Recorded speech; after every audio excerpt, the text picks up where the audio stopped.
ترس و تهیه کوکو سیب زمینی. ابتدا به آرومی سیب زمینی ها رو با چاقویی متین برش میزنید. سپس با گوشتکوب سیب زمینی ها رو له میکنید. ویدیو رو لایک کن. ای بابا. بعد از اینکه سیب زمینی ها رو به آرومی به سینک انتقال دادید، حالا وقت اینه که به صورت بهداشتی بشوریمشون. دیست من یاد بدی.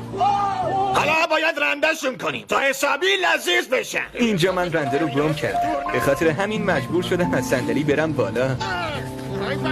به نظر من یه آشپز حرفه‌ای باید علاوه بر دستپخت خوب، اعصاب و کلام متینی هم داشته باشه.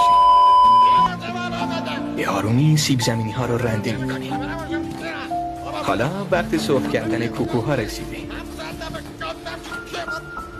تخم مرغ ایش به سوی اجاق. باید کاری کنم نسوزه. برشته.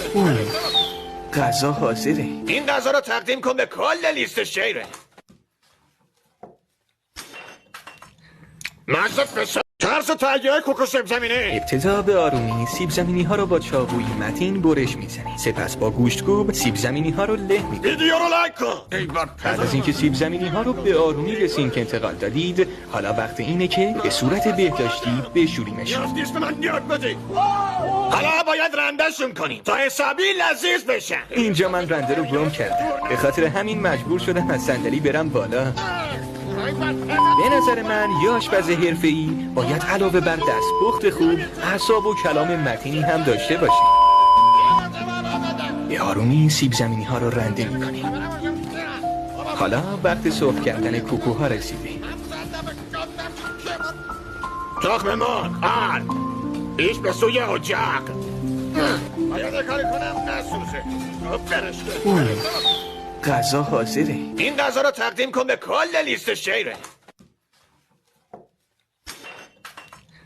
مصرف بسر لای لای لای لای لای.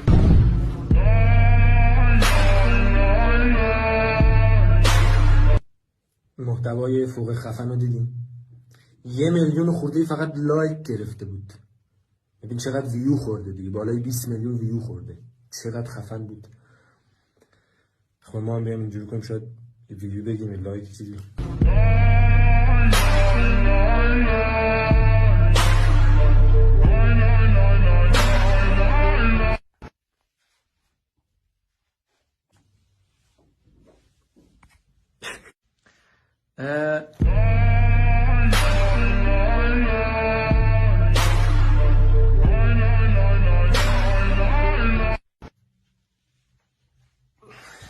آره.